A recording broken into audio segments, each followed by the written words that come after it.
নমস্কার বন্ধুরা, কেমন আছো সবাই? আশা করছি তোমরা সবাই ভালো আছো, আমরা ভালো আছি। রমা মুম্বাই ব্লগে তোমাদের সবাইকে স্বাগত। চলে এসেছি আরেকটা নতুন ভিডিও নিয়ে।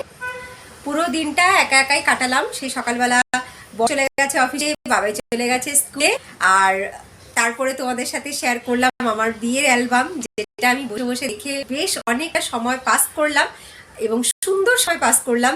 সুন্দর সুন্দর মেমোরি ভেসে ভেসে আসছে মনের মধ্যে, খুব ভালো লাগছিল। তো যাই হোক, এখন প্রায় সন্ধ্যা হয়ে গেছে, এখন বাবাইয়ের আসারও সময় হয়ে গেছে। তো ওকে এখন নিয়ে আসবো। আর আমার বড় আজকে একটু তাড়াতাড়ি আসবে বললো একটু তাড়াতাড়ি আসার চেষ্টা করছি, মানে সন্ধ্যা সন্ধি ও ঢুকে যাবে। তো তারপরে আজকে যেহেতু পূর্ণিমা লেগে গেছে বিকেল 4টার পর থেকে, তো আমার আজকে সিন্নিভোগ দেওয়ার আছে। আমি প্রতি পূর্ণিমাতেই সত্যনারায়ণের সিন্নিভোগ দেই, তোমরা জানো। তো সেই সিন্নিভোগ দেবো, তারপরে রেডি হয়ে আমরা যাব ডিনার করতে। আর হ্যাঁ, আমাদের এখানে হোলিকা দহন খুব সুন্দর হয়, ভীষণ সুন্দর হোলিকা দহন হয়। আর এই বছর একদম আমাদের বিল্ডিংয়ের সামনের যে ফাঁকা স্পেসটা, যেখানে মন্দিরের অনুষ্ঠানের খাওয়া দাওয়া হয়েছিল তোমাদেরকে দেখিয়েছিলাম, তো সেই ফাঁকা জায়গাটাতে কিন্তু খুব সুন্দর করে হোলিকা দহনের আয়োজন করা হয়েছে, সেটাও তোমাদেরকে দেখাবো। তো চলো, এখন আমি আগে বাবাইকে নিয়ে আসি। নতুন শাড়িটা পরলাম, এখন আর রেডি হব না সন্ধেবেলা, এখন শুধু নতুন শাড়িটা পরেছি। এখন আগে আমি সত্যনারায়ণের সিন্নিভোগটা দিয়ে নিই, পুজোটা দিই, তারপরে রেডি হব সুন্দর করে সেজে গুজে, তারপরে আমরা ডিনার করতে যাব। তো চলো, এখন গিয়ে আমি আগে সত্যনারায়ণের সিন্নিভোগ দিয়ে পুজোটা করে নিই ঠাকুরের। বসে পড়েছি আমি পুজো দিতে। দেখো, সিন্নি মাখা হয়ে গেছে, কিছু ফলও বানিয়ে দিয়েছি ঠাকুরকে। এবার আমি সত্যনারায়ণের পাঁচালি পরে আরতি করে পুজো কমপ্লিট করব। বাবা স্কুল থেকে ফেরার পরে ওকে একটুখানি স্ন্যাক্স কিছু খাইয়ে পড়তে পাঠিয়ে দিয়েছি, কারণ ঘরে থাকলে কীভাবে পড়বে না। আর এই সময় আমি পুজো টুজো করছি, আমিও রেডি হব, তাতেও বেশ খানিকটা সময় লাগবে। তো যে কারণে ততক্ষণ তো অন্তত ওখানে পড়াশোনা করে আসতে পারবে, তারপরে একসাথে ডিনারে যাব। তোমরা গান শুনতে পাচ্ছ? এই গান হচ্ছে আমাদের বিল্ডিংয়ের একদম সামনে, যেখানে হোলিকা দহনের আয়োজন করা হয়েছে সেখানে, ওখানে কিন্তু লাইভ অর্কেস্ট্রা গান করছে। পুজো কমপ্লিট করে দেখো সেজে পুজো চলে আসলাম। অ্যানিভার্সারি স্পেশাল সাজু পুজো, নতুন শাড়িটা পরেছি, এই দেখো ব্লাউজটা। কেমন লাগছে আমাকে, কেমন সেজেছি সবটা কিন্তু কমেন্টসে জানাবে। ভালো লাগছে আমাকে? এবার আমার বরকে দেখাই, আমার বাবাইকেও দেখাই। হাই করে দাও, হাই করে দাও সবাইকে। বড়ও রেডি হয়ে গেছে, বাবাইও রেডি। আমরা এবার বেরোচ্ছি ডিনারের জন্য। আজকে আমরা কিন্তু কেক কাটিনি এখনও, কেকটাই সন্ধ্যাবেলা কাটি, তারপরে আমরা বেরোই ডিনারের জন্য। কিন্তু আজকে একটু উল্টো হচ্ছে, আজকে কেকটা নিয়ে আসবো ডিনার করে ফেরার পথে, তারপরে বাড়ি এসে কেক কাটবো, মিষ্টি মুখ করবো। বাবাই অ্যাকচুয়ালি পড়তে গেছিলো, তো ওকে পড়া থেকে নিয়ে আসলাম আমরা রেডি হওয়ার পরে, তাই এখন আর কেক কাটার মতন সময় নেই, তাহলে ওদিকে যেতে দেরি হয়ে যাবে। বিল্ডিং থেকে বেরোচ্ছি, এই দেখো বেরোতে গিয়েই সামনে ডান দিকে পড়েছে এই ফাঁকা জায়গাটা, এটা একদম আমাদের বিল্ডিংয়ের সামনে। তো এখানে হোলিকা দহনের আয়োজন করা হয়েছে, আর তার সাথে আয়োজন করা হয়েছে লাইভ অর্কেস্ট্রার। এখানে অর্কেস্ট্রা গান করছে। হোলিকা দহন এখানে একটু রাত করেই করা হয়, যেহেতু সন্ধ্যা থেকে মহিলারা পুজো করে, তো সেই কারণে একটু রাতে, যেমন ধরো রাত 11:30 নাগাদ এখানে হোলিকা দহন করা হবে। তো সেই 11:30 পর্যন্ত এখানে এরকম গান বাজনা চলবে, তার সাথে চলবে কিছু এন্টারটেনিং প্রোগ্রাম, কিছু কম্পিটিশনেরও ব্যবস্থা করা হয়েছে, যেগুলো শুনেছি। তো এবার তোমাদেরকে দেখাই হোলিকার যে আয়োজনটা করা হয়েছে সেটা কীরকম। এবং এখানে কিন্তু মহিলারা পুজো করছে, দেখবে মহিলাদের হাতে থালা এবং ঘটি ভর্তি জল, এইগুলো নিয়ে মহিলারা আসছে এখানে পুজো করতে। এই দেখো এই মহিলা যাচ্ছেন পুজো করার জন্য। আর এই হচ্ছে মোটা মোটা শুকনো কাঠ, শুকনো খড়, বড় বড় গোবরের ঘুঁটে, এবং তার সাথে এই যে কাঁচা আম গাছের ডাল, এইগুলো দিয়ে সাজানো হয়েছে এই হোলিকা। এই দেখো কি সুন্দর একটা বড় রঙ্গোলি করা হয়েছে, খুব সুন্দর। তো যাই হোক, এখন এটাকে জ্বালানো হবে না, জ্বালানো হবে অনেক পরে। আমরা ততক্ষণে ডিনারটা সেরে আসি। চলে এসেছি আমরা ডিনার করতে। আজকে যে রেস্টুরেন্টটাতে এসেছি, এই রেস্টুরেন্টটাতেও আমরা এর আগে এসেছি, কিন্তু আজকে এসে একটু অবাক হয়েছি, একদম ফাঁকা, একদম ফাঁকা। তার কারণ হচ্ছে আজকে যেহেতু একটা অনুষ্ঠান রয়েছে, একটা তেওহার রয়েছে, তাই কিন্তু এখানকার মানুষেরা বাইরে খাবে না, বা অনেকেই হয়তো উপোস করে হোলিকা দহনের পুজো করছে, যে কারণে আজকে কিন্তু বেশ ফাঁকা। পড়ে রয়েছে এসিতে কিছু লোক আছে এবং বাইরেও অ্যারেঞ্জমেন্ট আছে বসার, সেখানেও কিছু লোক আছে, তবে লোক সংখ্যা খুবই কম। যাই হোক, তাতে আমাদেরই ভালো হলো, যেটাই অর্ডার করব খুব তাড়াতাড়ি চলে আসবে। তো দেখো, প্রথম অর্ডারটা আমাদের চলে এসছে। প্রথমে স্টার্টারে অর্ডার করেছিলাম আজকে পনির ক্রিস্পি ফ্রাই। পনির খেতে খুব ভালোবাসে, ওই কারণে পনিরের আইটেমই অর্ডার করলাম। এবার দেখি খেয়ে কেমন। ভালো, খুশি। এই আইটেমটা আমরা আজকে প্রথমবার অর্ডার করলাম। ভালোই খেতে, বেশ ভালো খেতে, কিন্তু রেস্টুরেন্টের খাবারে যেটা হয়ে থাকে এটাকে কিছু তো করা যাবে না। তেল বেশ ভালো রকমেরই, কিন্তু তেল চিপচিপে খাবার। যাই হোক, এটাকেই এনজয় করে খেতে হবে।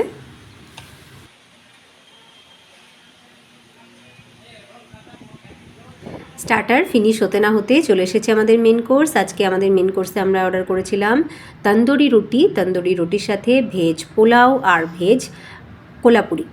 বাবাই শুধুমাত্র তন্দুরি রুটিই খাবে, ওর জন্য 2টো রুটি নেওয়া হয়েছে, আর আমরা একটা একটা করে রুটি খাচ্ছি, আর তার সাথে ভেজ পোলাও। সিন্নি প্রসাদটা খেয়ে এসেছিলাম আমরা, যে কারণে পেটটা না বেশ ভারী ভারী লাগছে, খাবার খেতেই পারছি না যেন। যাই হোক, কোনোভাবে আধা আধুরা আমরা খেয়েছি, আর বাদবাকি পুরোটাই পার্সেল করিয়ে নিয়েছি, কারণ সত্যিই খাওয়া যাচ্ছিল না।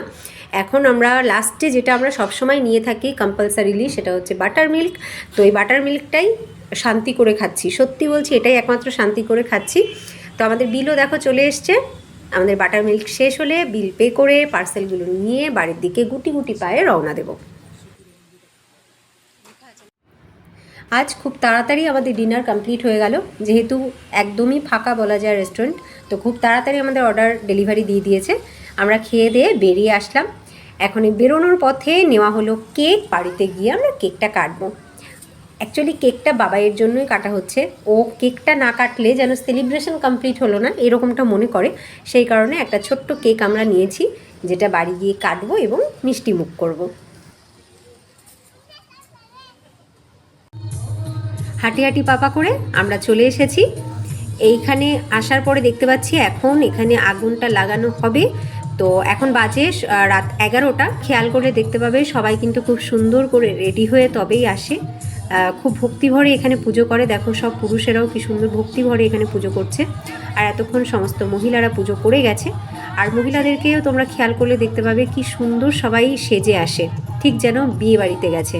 সেই রকমভাবেই সুন্দর করে কিন্তু সেজে গুজে আসে এবং ভক্তিভরে পুজো করে তবেই এই হোলিকা দহন করা হয়। এবং বাচ্চা থেকে বয়স্ক সকলে ভীষণ আনন্দ করে। দেখেই বুঝতে পারছো, সন্ধ্যে থেকে কিন্তু প্রচুর মানুষ এসে পুজো করে গেছে, যে কারণে একদম নিচটাতে ভরে রয়েছে ফুলের মালা এবং নারকেল, ফল, কিছু ভোগ সব মিলিয়ে। এই আয়োজনটা যেহেতু আমাদের বিল্ডিংয়ের সামনেই হয়েছে, তাই এটাই তোমাদেরকে ভালো করে দেখাতে পারলাম। এছাড়াও একটু দূরে দূরেই এরকম প্রচুর হোলিকা দহনের আয়োজন করা হয়েছে, কোনোটা ছোট কোনোটা বড়। এই দেখো, আগুন জ্বালিয়ে দেওয়া হয়েছে। দেখেছো, একটা নতুন শাড়িও কিন্তু পরানো রয়েছে, একটা সবুজ রঙের নতুন শাড়িও পরানো রয়েছে। সবাই দেখো কি সুন্দর হাত জোর করে প্রণাম করছে। শুনতে পাচ্ছ বাজি পোড়ানোর শব্দ? 2-3 চেন লঙ্কা বাজি পোড়ানো হলো, যেটা রাস্তার উপরে, তাই আমরা দেখতে পেলাম না। এই দেখো, উফ কি দারুণ দেখাচ্ছে, দারুণ দেখাচ্ছে।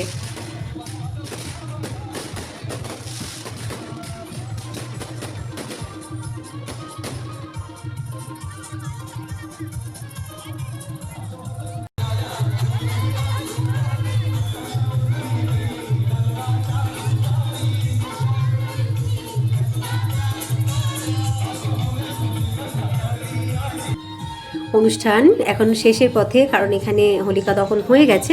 তো এতক্ষণ কিন্তু সবাই ভীষণ আনন্দ করেছে। দেখো, চেয়ারে বসে অনুষ্ঠান দেখেছে এবং এখানে স্ন্যাক্সও খাওয়ানো হয়েছে। তো প্রত্যেকে কিন্তু সেগুলোকেও এনজয় করেছে। এখন সবার বাড়ি যাওয়ার পালা। তবে যতক্ষণ পর্যন্ত হোলিকা দহন পুরোপুরি কমপ্লিট না হচ্ছে, কেউ এখান থেকে যাবে না।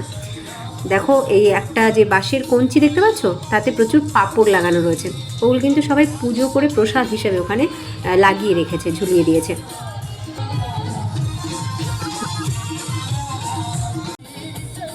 এদিকে দেখো, সব মহিলারা কি সুন্দর গানের সাথে সাথে নাচ করছে। দেখতে পাচ্ছ, অনেকজন মহিলা 2টো লাইন করে এখানে গানের তালে তালে নাচ করছে। দেখো, আর শুধু মহিলারা নয়, পুরুষেরাও, এই দেখো এই সাইডে আবার সমস্ত পুরুষেরাও নাচ করছে। এই হোলিকা দহনটা এখানে আমি জানি না গোটা মহারাষ্ট্রে কি, তবে আমি যতদিন মুম্বাইতে এসেছি আমি দেখতে পাচ্ছি এখানে প্রত্যেকে খুব সুন্দরভাবে এই হোলিকা দহনটাকে এনজয় করে, সেলিব্রেট করে। দেখো জ্বলন্ত হোলিকার চারপাশ থেকেও সকলে হাত জোড় করে কি সুন্দর ঘুরছে, মেয়েরা, বউরা, তার সাথে কিন্তু সমস্ত পুরুষেরা, বয়স্করা সকলেই হাত জোড় করে খুব সুন্দর কিন্তু ঘুরছে। এইভাবে ঘুরতে ঘুরতে জল দেবে এবং ফুল দেবে, পুজো করবে। খুব ভক্তিভরেই করে এরা এই কাজটা, খুব ভালো লাগে দেখতে। আমিও কিন্তু ভীষণ এনজয় করি, খুব ভালো লাগে। দেখো বেশ কিছুক্ষণ হয়ে গেল, এখনও পর্যন্ত ঘরে যাচ্ছি না, এত আনন্দ হচ্ছে এখানে, মনে হচ্ছে এখানেই থাকি, আরও কিছুক্ষণ দেখি। তো যাই হোক, এবার আমরা ঘরে যাব, তা না হলে আমাদের কেক কাটার সময়টা কিন্তু চলে যাবে, 12টার আগেই তো কেকটা কাটতে হবে। চলে এসেছি আমরা ঘরে। আর দেখো ঘরে আসতেই বাবাই কি করছে, এটা বাবাই আমাদেরকে সারপ্রাইজ করছে। ও বলছে এইটা আমার তরফ থেকে তোমাদের গিফট। তো আমাদের অ্যানিভার্সারি গিফট হচ্ছে ওর এই ডেকোরেশন। ও টেবিলের উপরে ডেকোরেশন করছে, এখানে কেকটাকে রেখে কেকটা কাটা হবে বলে। ও নিজে থেকেই কিন্তু এই আইডিয়াটা করেছে। আমাকে প্রথমে জিজ্ঞাসা করলো, মাম্মা গোলাপ আছে? আমি বলছি না। তো ও পুজোর জন্য যে ফুল রাখা আছে সেইখান থেকেই দুটো গাঁদা ফুল নিয়ে কি সুন্দর করে ডেকোরেট করলো, করে সেখানে কেকটাকে বসিয়ে দিল। দেখো বেশ সুন্দর লাগছে দেখতে। বড় হয়ে যাচ্ছে আমার ছেলে, এটা বুঝতে পারছি, ও বড় হয়ে যাচ্ছে। ও যখন বড় হয়ে যাবে, আমাদের বার্থডে বা আমাদের অ্যানিভার্সারি কোনোটাই আর আমাদেরকে অ্যারেঞ্জ করে সেলিব্রেট করতে হবে না, পুরোটা বোধহয় ওই করবে। খুব সুন্দর করে সবটা অ্যারেঞ্জ করে দিল। দেখো এখন বলছে তোমরা আসো কেকটা কাটো। খুব সুন্দর।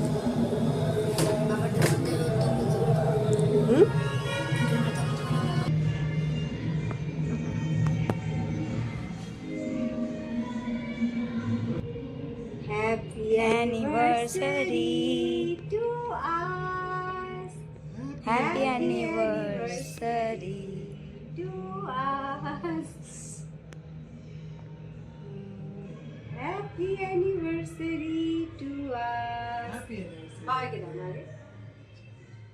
তোমাদের অ্যানিভার্সারি না, তোমরা আগে করো।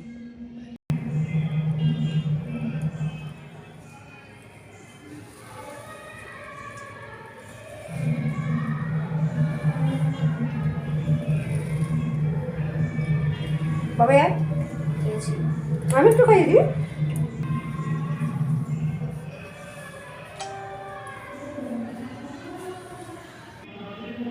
এটা তোমার গিফট আমার তরফ থেকে। দেখো তোমার পছন্দ হয় না? অনলাইনে নিয়েছি, কেমন হয়েছে খুলে দেখো। আমি নিজেও এখনো খুলে দেখিনি, তুমি এটাকে আনপ্যাক করবে।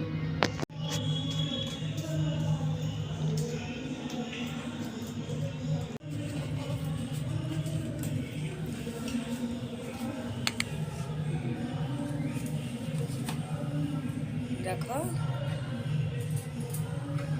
ট্রিমার, ওর জন্য আমি এই ট্রিমারটা অর্ডার করেছিলাম। ও এর আগেই একবার চেয়েছিল, বার্থডের সময় বলেছিল আমাকে ট্রিমার গিফট করো, তা বার্থডের সময় তো ট্রিমার দেইনি। তো এখন এই ট্রিমারটা আমি ওকে গিফট করলাম আমার তরফ থেকে। খোলো দেখো কেমন হয়েছে।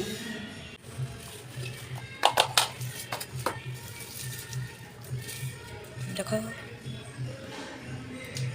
পছন্দ হয়েছে মডেলটা? ও চালানো, তুমি ম্যানুয়াল দেখে নিও।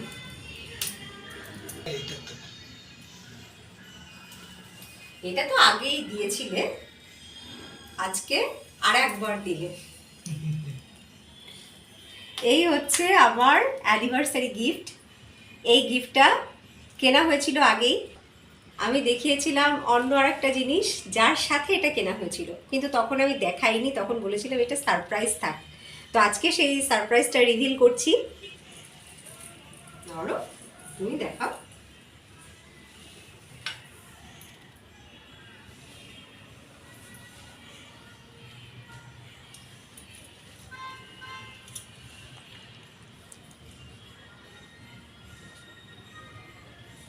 আরেকটু টানতে হবে। এই হলো আমার 12th অ্যানিভার্সারি গিফট। আমি হাতে নিয়ে দেখাচ্ছি তোমাদের। এটা আজকের কেনা নয়, এটা কেনা হয়েছে অনেক দিন আগেই। তখন আমি তোমাদের সাথে এটাকে শেয়ার করিনি, আজকের দিনের জন্যই রেখে দিয়েছিলাম যে অ্যানিভার্সারির দিন আমার বরের হাত থেকে এটা নিয়েই আমি তোমাদেরকে আবার দেখাবো। যখন সোনার দাম চটচট করে বাড়তে শুরু করেছে তখনই ও বলল যে সোনা কিন্তু প্রচুর হাই রেটের হয়ে যাবে, তখন আর কেনার ক্ষমতা হয়তো থাকবে না। তো যে কারণে এখন তুমি নিলে ছোটো মোটো একটা কিছু নিয়ে নাও, সামনে তো আমাদের অ্যানিভার্সারি আসছেই। তো সেই অ্যানিভার্সারির কথা বলেই কিন্তু ছোটো মোটো একটা কিছু আমাকে নিতে বলেছিল। তো এইখান থেকে ছোটো মোটো কিছু নেওয়া মানে এর থেকে ছোট আর কিছু হবে না। আর এইটা ছোট হলেও এখানে কিন্তু এটা খুব ভালো মানে হেভি ওয়েটেরই তৈরি, কারণ এখানে লাইট ওয়েটে কোনো গয়না বানায় না। এটা কিন্তু ভালো হেভি ওয়েটেরই এটা, কিন্তু এর থেকে ছোট, এর থেকে লাইট ওয়েটের আর কিছু ছিল না, এটাই নিয়েছিলাম তখন। আর আমার এই ধরনের একটা পেন্ডেন্টের খুব শখ ছিল, টার্সেল দিয়ে পরবো, ব্ল্যাক টার্সেল দিয়ে পরবো। তো সেই একটা শখ পূরণ আমার হয়েছে। এটা তো হয়তো অবশ্যই দেখেছো আমাকে আগে পড়তে, কিন্তু তখন আমি তোমাদেরকে এইভাবে দেখাইনি, আজকে দেখালাম যেহেতু এটা 12th অ্যানিভার্সারি গিফট বললেই কেনা হয়েছিল। এই দেখো ডিজাইনটা, এখানে কিন্তু কম ওয়েটের কিচ্ছু বানায় না, হেভি ওয়েটেরই বানায়। তো এটাও কিন্তু ভালোই ওয়েট ছিল। এই দেখো এখানে রয়েছে হলমার্ক, বুঝতে পেরেছো তোমরা নিশ্চয়ই, এই যে হলমার্ক রয়েছে এখানে। এই কারণে আমি এখান থেকে কোনো সোনার গয়না কিনি না, কিন্তু এইটা সেই মুহূর্তে আমার বর নিতে বলেছিল, এবং নিতে বলেছিল সেটা একদম ঠিকই বলেছিল, কারণ সত্যি সোনার দাম হঠাৎ করেই অনেকটা বেড়ে গেছে, যেটা নেওয়া কোনোভাবেই এখন আর সম্ভব নয়। তো এটা সেই সময় নিয়ে রেখেছিলাম বলে 12th অ্যানিভার্সারি গিফট হিসেবে এটা আমার কাছে থেকে যাবে সারা জীবন। কারণ এখন যেভাবে সোনার রেট বেড়েছে, সত্যি মধ্যবিত্ত পরিবারের পক্ষে কেনা সম্ভব নয়। যাই হোক, কেমন হয়েছে আমার এই পেন্ডেন্টটা অবশ্যই কিন্তু তোমরা কমেন্টে জানিও। কেমন হলো আমার বরের দেওয়া উপহার অবশ্যই তোমরা কমেন্টে জানিও। আজকের দিনটা সারাদিন একাই কাটিয়েছি। সন্ধ্যের সময় বাবাইও ঘরে ফিরেছে স্কুল থেকে, আর আমার বড়ও ফিরেছে। তারপর একসাথে আমরা পুজোয় বসেছিলাম। বাবাই ওদিকে পড়তেও গেছিলো, বাবাই পড়া থেকে এসেছে, তারপরে একসাথে আমরা প্রসাদ নিয়ে তারপরে আমরা গেলাম ডিনার করতে। তো ডিনার করে ফিরেছি, হালিকা দহন দেখেছি, তারপরে ঘরে এসে কেক কাট করলাম, মিষ্টি মুখ করলাম। সত্যি ভালো কেটেছে আমার আজকের সন্ধেটা, বিশেষ করে খুব ভালো কেটেছে। আর তোমাদের আজকের ভিডিওটা কেমন লাগলো অবশ্যই কমেন্টে জানিও। আজকের ভিডিওটা আমি এখন এখানেই এন্ড করছি।